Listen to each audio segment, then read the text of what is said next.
Y en Éxodo 1, pues vimos cómo la fidelidad de Dios causó, la providencia de Dios causó que una familia pudiese llegar a un lugar donde había provisión y pudo multiplicar y crecer a pesar de las adversidades y a pesar de que fueron hechos esclavos.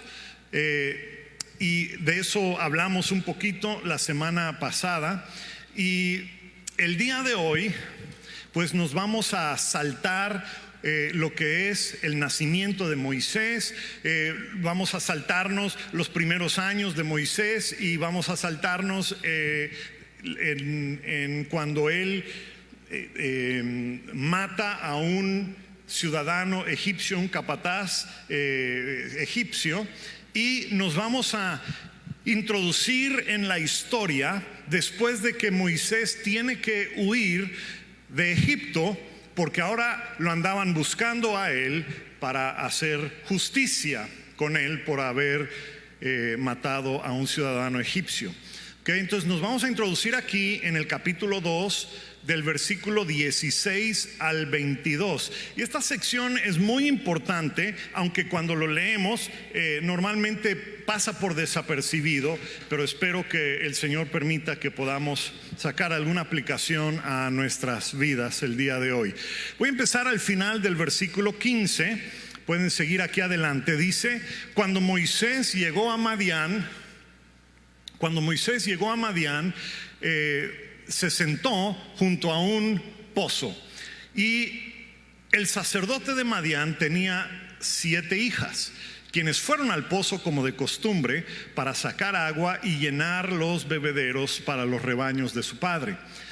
Pero llegaron unos pastores y las echaron de allí. Entonces Moisés se levantó de un salto, las rescató de los pastores, luego sacó agua para los rebaños de las chicas. Y cuando las jóvenes regresaron a casa de Reuel, su padre, él les preguntó: ¿por qué han regresado tan pronto? Un egipcio nos rescató de los pastores, contestaron ellas, y después nos sacó agua y nos dio de beber a nuestros rebaños. ¿Y dónde está este hombre?, les preguntó. ¿Por qué lo dejaron allá? Invítenlo a comer con nosotros. Moisés aceptó la invitación y se estableció allí con Reuel, y con el tiempo Reuel le entregó a su hija Séfora por esposa, y más tarde ella dio a luz un hijo, y Moisés lo llamó Gersón, pues dijo: he sido un extranjero en tierra extraña. Muy bien.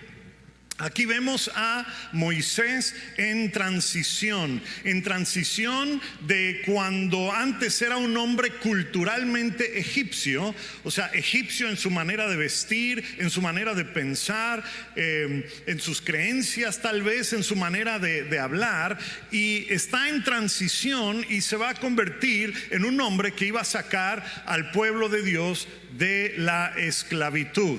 ¿Sí? Y el tema y la aplicación para nosotros hoy día que vemos en este relato es el siguiente: es la manera en que Dios prepara a una persona para servirle a Él, Este es el tema que vamos a estar estudiando hoy, ¿ok? El proceso que pasa cada persona que Dios quiere usar para algo, ¿ok? Ahora, ¿cuántos saben que a Dios le gustaría usar a todos? ¿Sí? Pero no todos se dejan usar, ¿sí? Y no todos llegan a reunir las características necesarias para que Dios los pueda usar de una manera efectiva. La mayoría de las personas se quedan atoradas en el camino, ¿sí? Pero cuando estemos hablando de este tema, ¿okay?, necesitamos entender que esto se aplica a todos. Voy a hablar de Moisés y qué es lo que Dios hizo con él, pero lo que Dios hizo con él se aplica a nosotros también, porque pasamos las mismas cosas y el mismo trato de parte de Dios, ¿okay? Entonces, cuando se vayan de aquí el día de hoy, espero que no digan: qué bonito estuvo esa prédica de Moisés. No, esto Moisés lo estamos usando de ejemplo, pero es una aplicación para todos, ¿ok? Muy bien. Y es importantísimo este tema porque hoy día somos parte de una cultura que rinde culto, por decirlo de esa manera, a grandes personalidades. ¿Qué quiero decir? Pues estamos en la era de los influencers, a los líderes de opinión, y esto se ha infiltrado a la iglesia.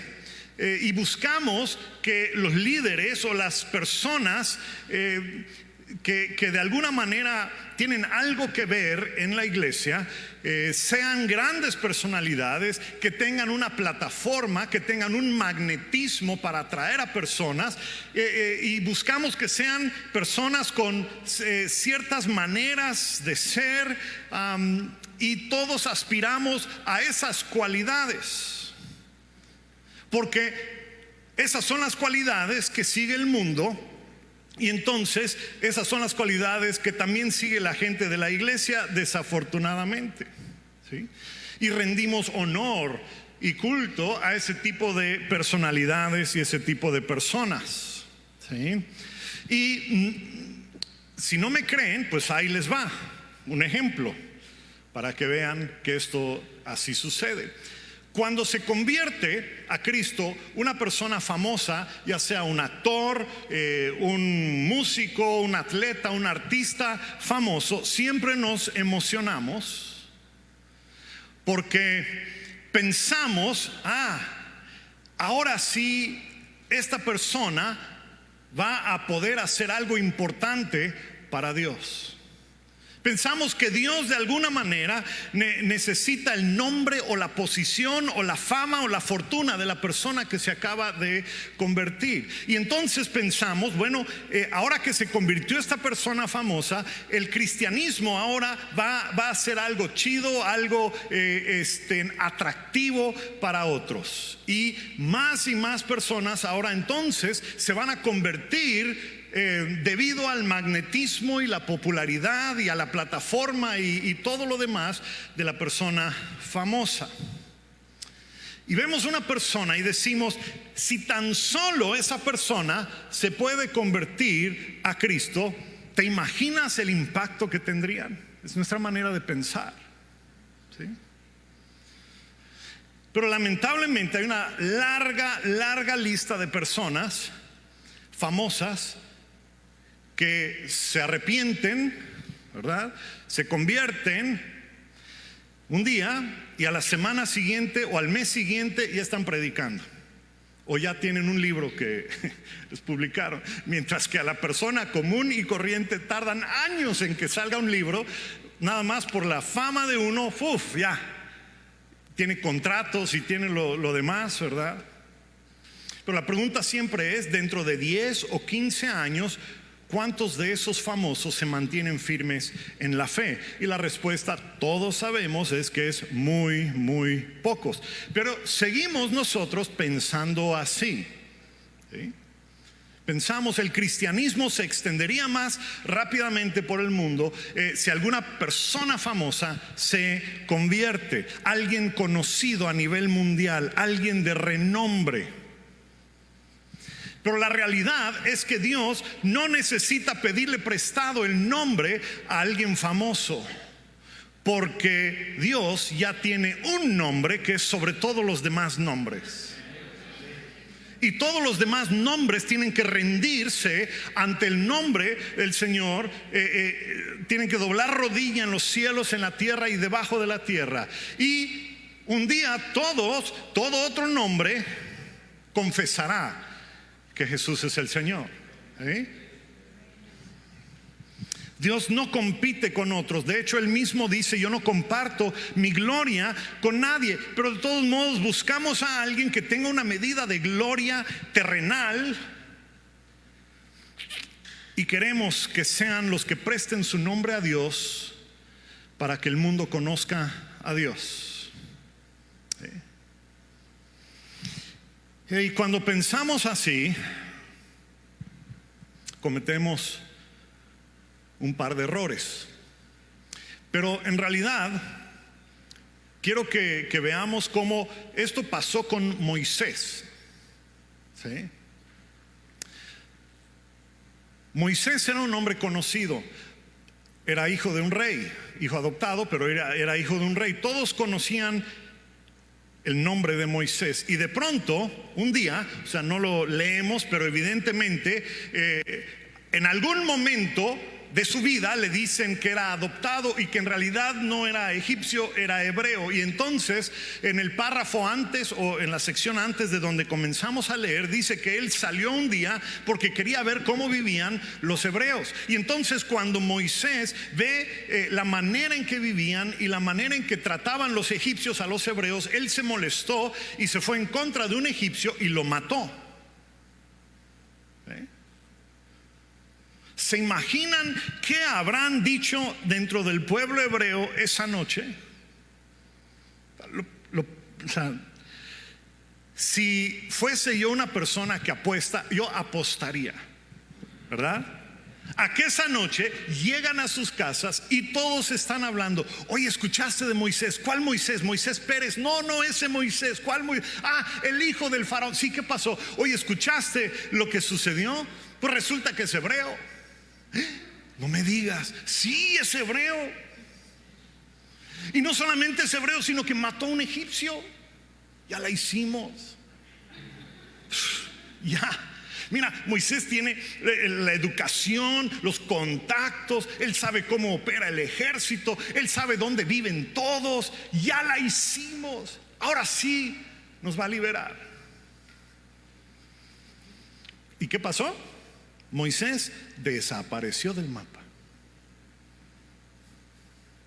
Se fue al desierto. Y junto con él las esperanzas del pueblo. Todo porque él no estaba preparado para un llamado genuino que él tenía. ¿Sí? Y todo porque había tomado una decisión equivocada. Cometió un grandísimo error. Entonces la gente pensó que era un hombre extraordinario, pero resulta que no lo era. ¿Sí? Ahora piensen en esto, la iglesia, la historia de la iglesia cristiana está llena de hombres y mujeres extraordinarios que fueron usados por Dios de una manera poderosa y extraordinaria, pero inevitablemente en cada caso esas personas no eran extraordinarias cuando Dios las llama, eran comunes y corrientes pecadores en necesidad de salvación y transformación como tú y como yo. Algunos de ellos llevaron el evangelio a tierras lejanas, algunos escribieron libros, otros transformaron el curso de la historia del mundo, pero no eran ni extraordinarias ni famosas. Y es importante entender esto, porque de lo contrario cometemos errores muy grandes. Un error, en primer lugar, si no entendemos esto que estoy hablando, y todo esto es apenas la introducción, pero es muy importante, ¿eh? Porque si no entendemos esto, vamos a estar buscando a personas famosas, personas superdotadas con dones y habilidades, personas extraordinarias de alta visibilidad, de renombre, que tienen una plataforma, y vemos a alguien así y decimos: esa persona podría ser de gran bendición en el reino de Dios si tan solo se convirtiera. Pero eso es casi blasfemia, idolatría. ¿Por qué lo digo? Pues vamos a imaginarnos un poco. Vamos a suponer que se convierten 2 o 3 personas, las 2 o 3 personas más ricas del mundo. Vamos a imaginarnos que se convierten Bill Gates y Carlos Slim. ¿Okay? Perfecto. Y entonces deciden ellos echarle un montón de dinero a un proyecto de alcance masivo, crean una aplicación que al mismo tiempo hace evangelismo y al mismo tiempo capta las conversiones al cristianismo en tiempo real en todo el mundo, ¿verdad? Y es algo asombroso. Y entonces decimos o pensamos: ¿ya ves lo que el dinero y el posicionamiento y la fama pueden lograr para Dios? Y nos olvidamos de que Dios generalmente usa personas como a un tal Juan que era uno de 17 hermanos, que creció sin nada, no tuvo gran entrenamiento ni escolaridad, pero tenía el fervor y la pasión del evangelio y se pasó por Inglaterra a caballo predicando, y la nación entera fue transformada debido al impacto del evangelio por medio de una persona que era muy poco conocida, cuando menos cuando empezó. Me refiero a John Wesley. Y vemos su historia, leemos su historia de él y pensamos, mira lo que Dios puede hacer a través de un hombre. ¿Se dan cuenta de la diferencia? Con el anterior ejemplo decimos, mira lo que puede hacer el dinero y la fama en las manos del hombre. Y en este caso decimos, mira lo que puede hacer un hombre en las manos de Dios. ¿Okay? Es importante esto. Es el primer error que cometemos, que nosotros buscamos personas conocidas con plataformas, fama, riquezas y posición, mientras que Dios busca a personas, a hombres y mujeres con corazón humilde y quebrantado, personas que reconocen que no son nada, ni tienen nada, y que reconocen que dependen totalmente de Dios. ¿Sí? Y Él toma a personas así, comunes y corrientes, y los hace extraordinarios. ¿Sí? Ese es un error que cometemos. El segundo error que cometemos es que cuando pensamos así, que tiene que ser una persona extraordinaria y todo lo demás, ¿sí?, la persona en la que menos pensamos es en nosotros mismos. ¿Por qué? Porque no somos extraordinarios. Y nos autodescartamos y decimos, Dios no me puede usar a mí porque yo no soy como fulano, yo no puedo hacer eso, yo no tengo esos dones.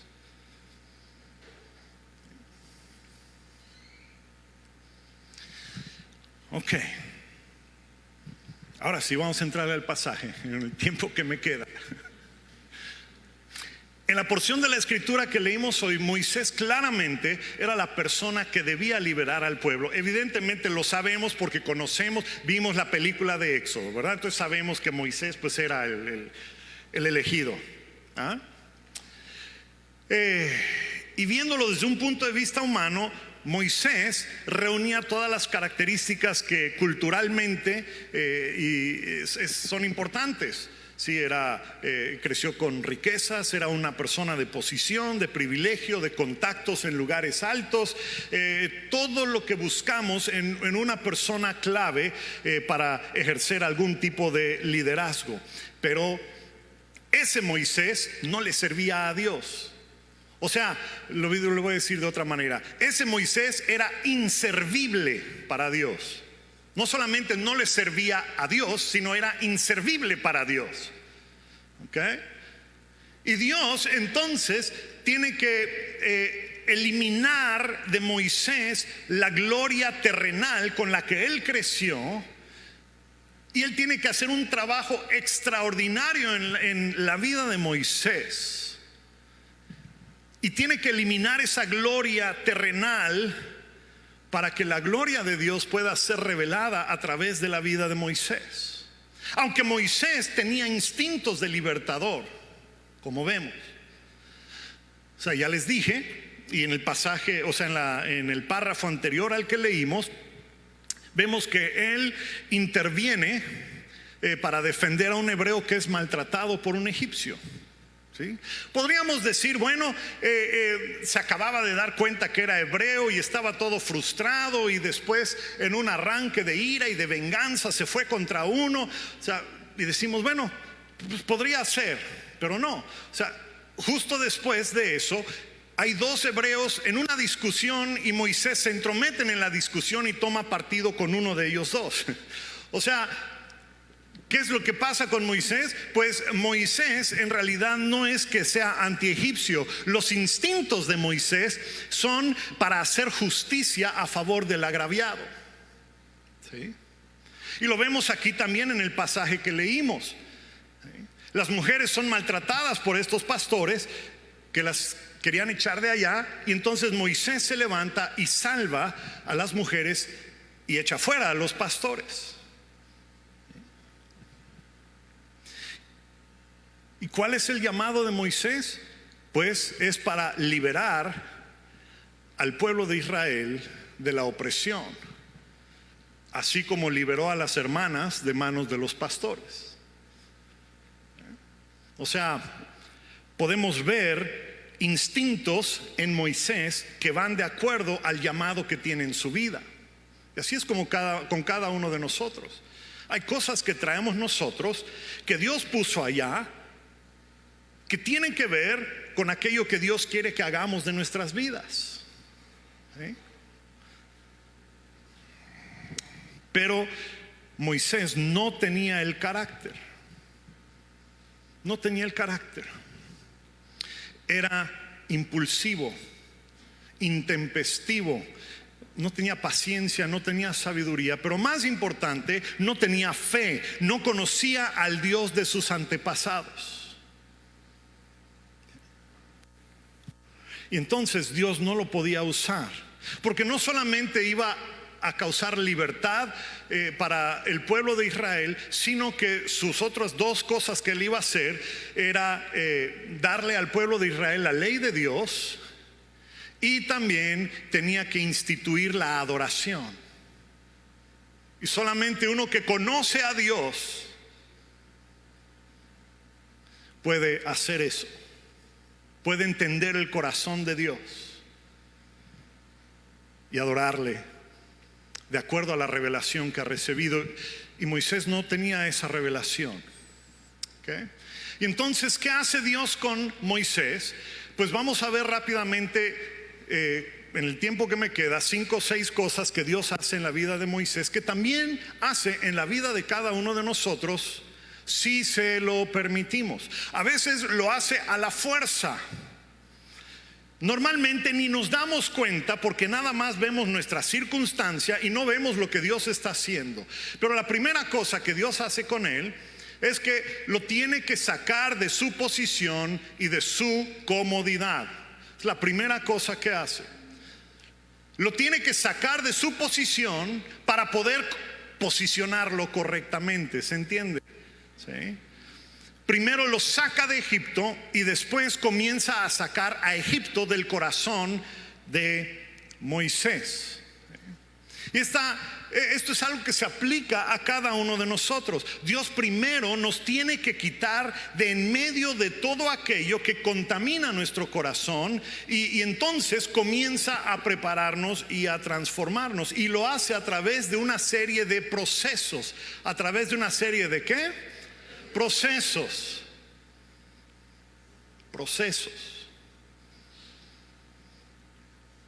Miren, yo he sido parte de congresos donde han ido grandes conferencistas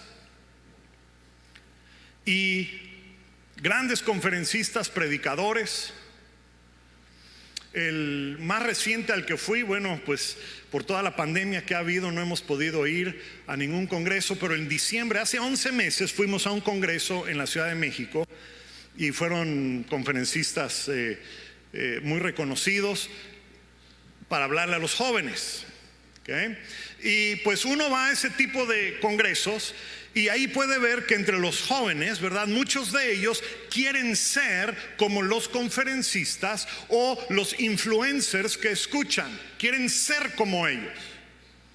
Y entonces invariablemente, cuando tienen la oportunidad, se acercan con ellos y les empiezan a hacer preguntas y empiezan a hacer pláticas. Y entre las preguntas que les hacen es: oye, ¿qué libro me recomiendas que yo lea? O ¿a qué congreso recomiendas que yo vaya? O ¿a qué escuela fuiste tú? ¿Qué quiere decir eso? Pues lo que están diciendo es: quiero ser como tú, dime qué atajos debo tomar para que yo pueda ser como tú. Porque si yo leo los libros que tú leíste, si yo voy a la escuela donde tú fuiste, si yo voy al congreso donde tú fuiste, entonces voy a ser como tú. Es la mentalidad que tenemos. Pero no puede ser así, porque si el deseo de Dios es usar algo que otra persona tiene, entonces te hubiese hecho otra persona.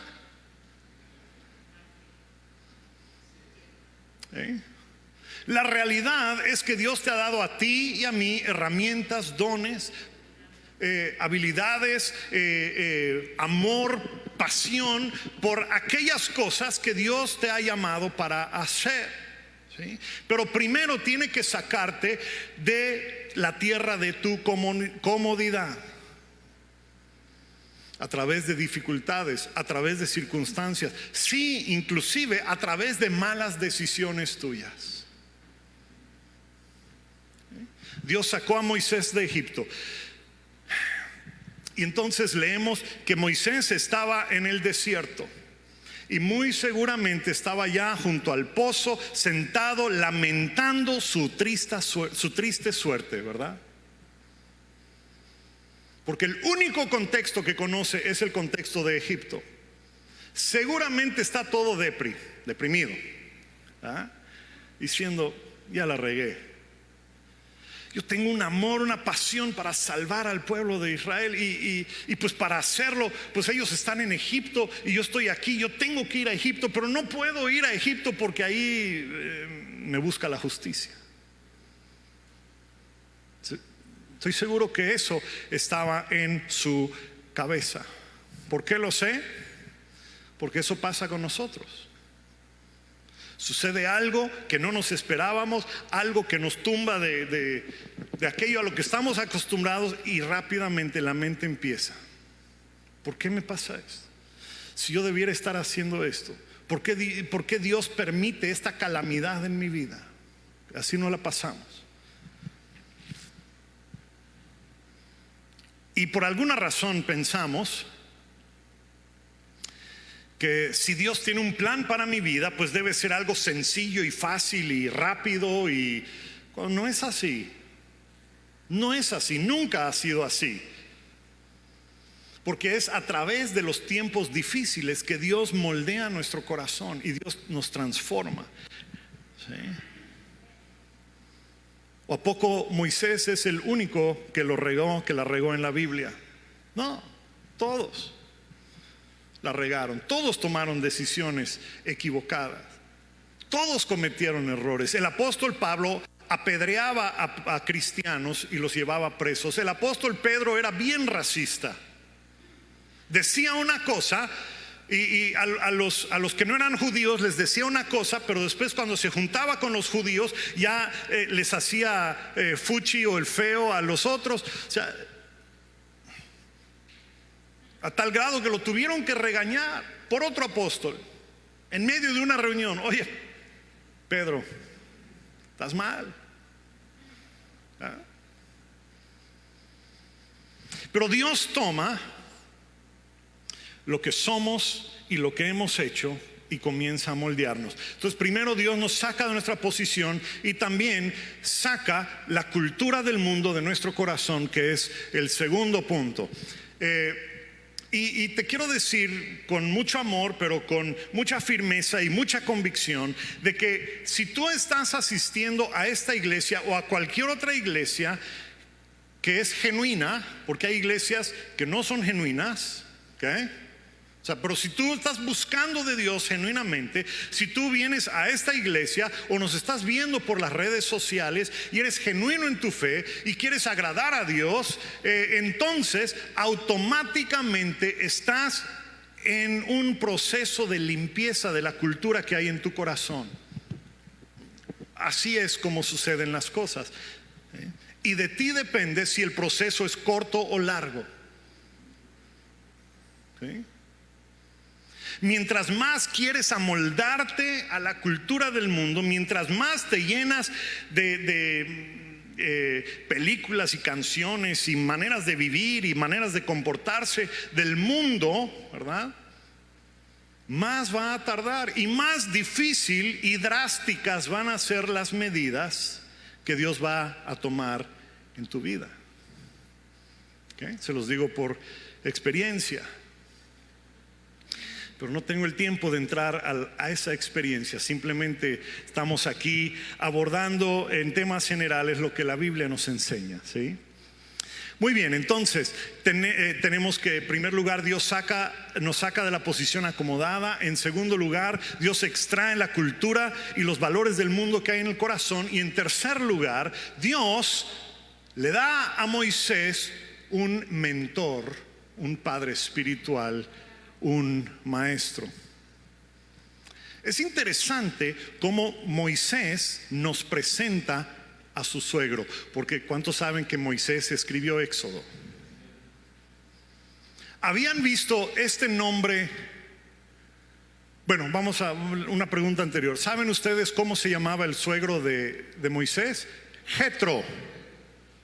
¿Habían visto este nombre, Reuel? Este es el único lugar donde se menciona el nombre Reuel. En el resto de la Biblia es Jetro. Moisés escoge usar un nombre hebreo para darnos a conocer a su suegro. Y la primera vez que conocemos a Jetro o a Reuel, dice la Biblia que era sacerdote de Madián. Bueno, ¿quién es en realidad este Jetro? Pues es descendiente de Abraham. ¿Por qué de Abraham? Pues se acuerdan que Abraham tuvo un hijo con una mujer egipcia que se llamó Ismael. De ahí son los descendientes, o sea, de los descendientes de Ismael son los madianitas. ¿Okay? Y aquí vemos que Jetro o Reuel se vuelve el padre espiritual de Moisés. ¿Por qué digo que es el padre espiritual? Porque en primer lugar se le menciona como sacerdote. En segundo lugar se le menciona su nombre hebreo, Reuel, que significa amigo de Dios. ¿Okay?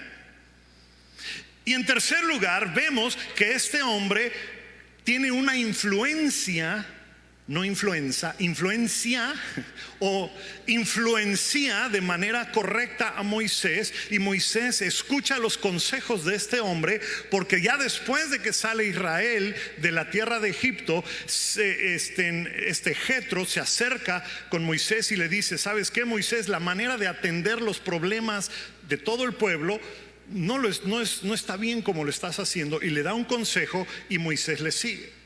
¿Okay? Entonces, de alguna manera entendemos que este Jetro se volvió el padre espiritual, el mentor, el maestro de Moisés. Y el punto es que toda persona que está siendo transformada por Dios necesita un mentor, un padre espiritual en su vida. Alguien que te ayude a tomar decisiones, que te ayude en ese paso, en los pasos que tienes que tomar y en las decisiones que tienes que tomar en tu vida. Porque si no existe esa figura en tu vida, no vas a poder llegar y no vas a poder caminar en la llenura de tu llamado. Esa es la tercera cosa que vemos aquí en este pasaje. La cuarta cosa que vemos que Dios le da a Moisés en preparación para su ministerio es una familia. No solamente le dio un padre espiritual, un mentor, un maestro, le dio una familia. Ahora, ¿qué quiero decir? ¿Que los que son solteros no pueden ser usados por Dios? No, para nada. Pero hay cosas que uno comprende y conoce de la vida nada más cuando tiene una esposa o un esposo y tiene hijos. Hay cosas que uno no sabe de sí mismo hasta que tiene un cónyuge, gloria a Dios, que te ayuda a descubrir estas cosas que no sabes de ti mismo. Alabado sea el Señor. ¿No está? Ahí está, ahí atrás. Bueno. ¿Sí? Digo, esto es tanto para bien como para mal, ¿sí? Hay cosas buenas que no sabíamos que teníamos y nuestros cónyuges nos ayudan a realzar eso. Ahí está, gloria a Dios, gracias. ¿Sí? Y en especial si uno es llamado para servir en el ministerio o tiene que en general trabajar con personas, es más difícil desempeñar sus responsabilidades sin la experiencia que te da el ser esposo, esposa y padre responsable de una familia. Y también la relación familiar es una protección también en contra de pecados y presiones comunes a aquellos que sirven al Señor. Muy bien, vamos a continuar. La quinta cosa que Dios le da a Moisés es una vocación apta para el llamado que tiene. Y en este caso lo hace pastor. Solo que necesitan entender que para los egipcios, y hay un versículo por allá en Génesis, pero no me acuerdo dónde está. El caso es que hay un versículo por allá que dice que para los egipcios los que cuidaban a los animales eran lo más bajo de lo bajo en cuanto a tipos de trabajo que uno podía tener. ¿Okay? O sea, nadie, ningún egipcio quería cuidar animales. ¿Okay? Entonces yo puedo ver a Dios pensando, a ver, ¿qué le podemos dar para que, ¿qué podemos hacer para que un egipcio deje de ser egipcio? Ya sé, lo vamos a hacer pastor. Ahí está, listo. Esa es la manera. Algo que odian los egipcios.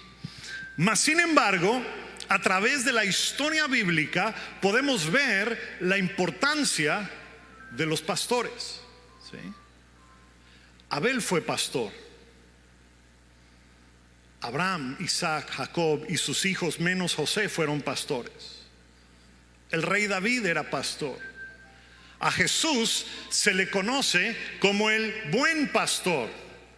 Y aquellos que sirven como líderes principales en iglesias se les llama, ¿qué cosa? Pastores. Así que Dios le da a Moisés una vocación que es importante para su formación. ¿Sí? Y en sexto lugar, Dios le da a Moisés, ¿qué cosa? Tiempo. Y esto no es aparente en lo que leímos, porque en lo que leímos, ¿verdad? En un párrafo, en un capítulo, llega al pozo, se aparecen las hermanas, las salva, se va a conocer al papá, el papá se casa con una de ellas, después tienen un hijo y después, cuando menos nos damos cuenta, ya está yendo a Egipto a salvar al pueblo de Israel. Así es como sucede en un capítulo, pero pasaron 40 años. 40 años.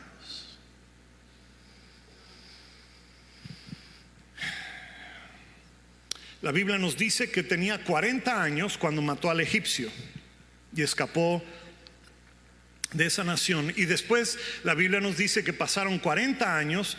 Él pasó 40 años en casa de Jetro y en el desierto. Y después nos dice que Moisés murió a los 120 años. O sea que pasó 40 años cumpliendo el llamado de Dios que Dios le había dado. ¿Lo pueden ver? 2 años de preparación por cada año de servicio. Y a veces nosotros nos impacientamos porque ya pasaron 6 meses desde que recibí una palabra profética de que yo voy a hacer tal o cual cosa y no pasa nada. ¿Por qué se ha olvidado de mí Dios?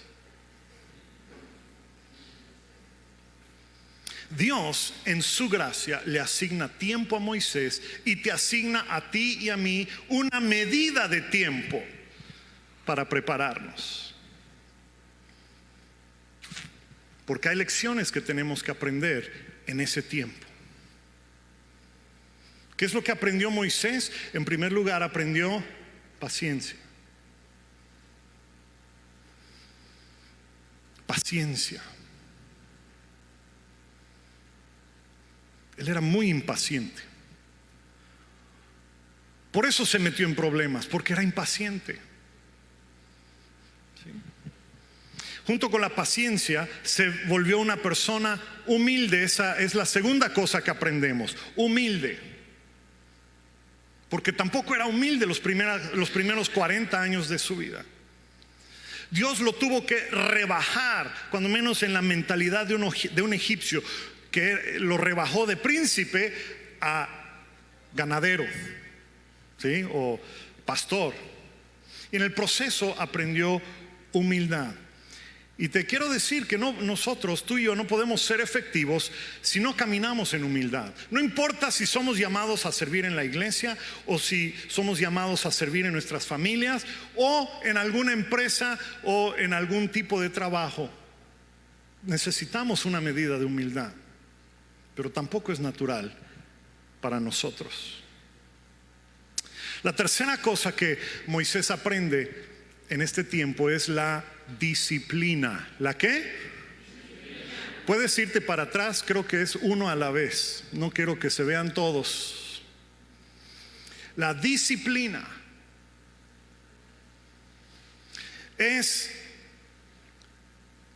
hay que tener mucha disciplina para guardar los poquitos recursos de comida y de agua en el desierto. Tuvo que aprender a ser disciplinado. También nosotros necesitamos aprender disciplina. ¿Sí? Pero va en contra de nuestra naturaleza.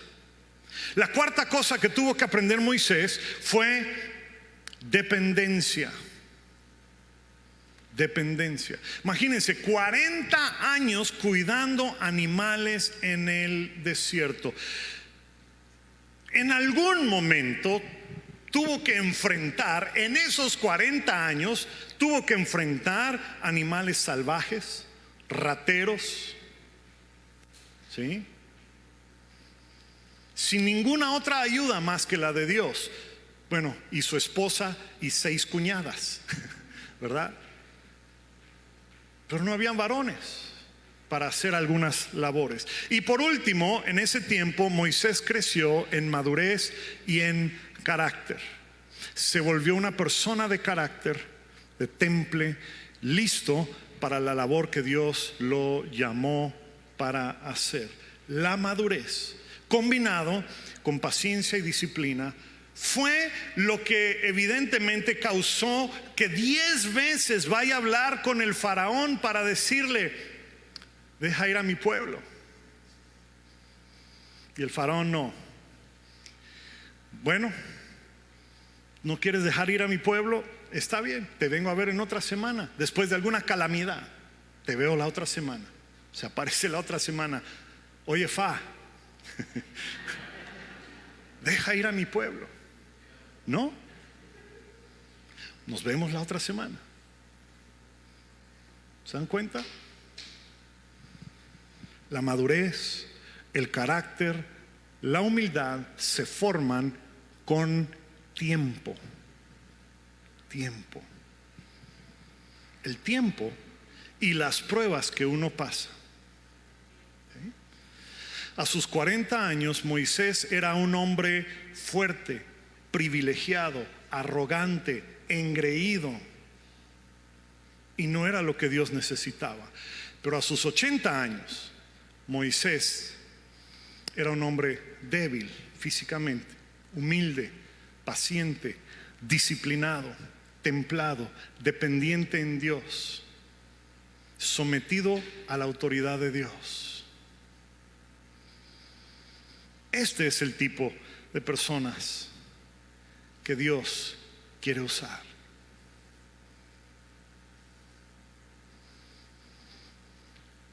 Esto no es nada más la historia de Moisés, es la historia de cada uno de nosotros. Porque todos estamos siendo formados y perfeccionados para servir a Dios de una manera cada vez más útil. ¿Sí?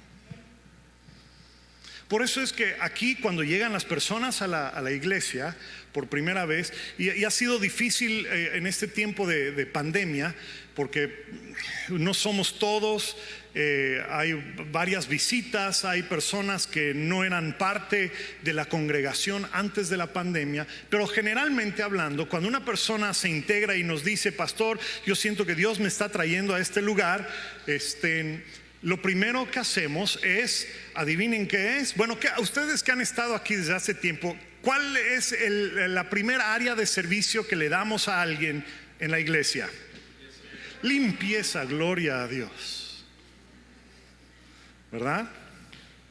Hoy las hermanas que están sirviendo de Ujieres tuvieron que hacer limpieza, y déjenme decirles que hubo una explosión que, ¿para qué digo más? Ustedes se pueden imaginar. En el baño. ¿Ok? Bueno, ¿por qué hacemos eso? Porque ahí comenzamos a ver el corazón de las personas que dicen: pues yo quiero tocar. Está bien, tú puedes tocar, pero te tenemos que conocer. Empieza limpiando baños. Si vemos que no llegan a la hora de limpiar los baños, ¿qué más vamos a hacer? ¿Me explico? Y una vez que vemos que han sido fieles, entonces les vamos dando un poquito más de responsabilidades. ¿Sí? Por eso es que ven que no hay muchas personas, por ejemplo, que predican. Hay 3, 4, 5 personas tal vez que comparten, que enseñan, porque es una responsabilidad muy, muy, muy grande. Porque aquel que es maestro recibe, ¿saben ese versículo? Doble juicio. Son juzgados doblemente. Es una responsabilidad muy grande. Es una responsabilidad muy grande el permitirle a alguien poder ministrar, o orar, o pastorear, o de alguna manera ser responsable por la vida de otra persona. ¿Sí? Y a veces las personas dicen: es que a mí me gustaría servir, pero aquí en esta iglesia, híjole, simplemente no reconocen mis dones. No, los dones sí los reconocemos. Lo que también reconocemos es la condición de tu corazón. No estás preparado o preparada. ¿Sí? Todos estamos siendo formados y perfeccionados para poder servir a Dios de una manera cada vez más útil. Y Dios usa nuestras circunstancias y usa incluyendo nuestras malas decisiones y la manera en que la hemos regado para transformar, para moldear. Pero eso toma tiempo. ¿Sí? Pero si no entendemos esto, vamos a pasarnos 40 años o el tiempo que fuere tratando de cambiar nuestra situación, nuestro entorno, nuestro trabajo, nuestra familia. ¿Por qué creen que hay tanta separación y divorcio aún entre cristianos? ¿Sí? Porque no aceptamos la disciplina de Dios. No aceptamos el proceso para hacernos más humildes, dependientes, disciplinados, pacientes, obedientes. Perdónenme si pensaron que iba a ser una prédica así para animarlos y todo. ¿Eh? Gloria a Dios, aleluya. Intentamos de vez en cuando predicar la verdad. ¿Ok? Huimos del tiempo, del proceso de Dios. Y ese proceso pasaron todos en la Biblia. Pablo pasó por el mismo proceso. Pedro pasó por el mismo proceso. Todas las personas que han tenido un impacto en las páginas de la Biblia pasaron por el mismo proceso, y aún el mismo Jesús, nuestro buen pastor, pasó por ese proceso. ¿Cómo pasó? ¿Cómo Jesús? Sí, Él fue preparado 30 años para que Él pueda servir 3 años.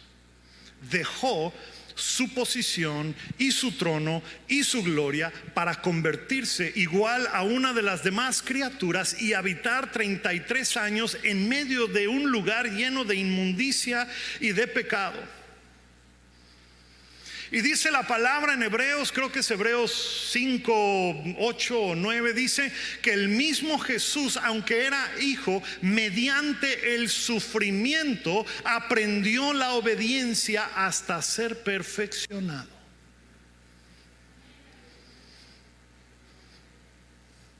Si ese proceso tuvo que pasar Él, adivina qué, todos pasamos por ese proceso.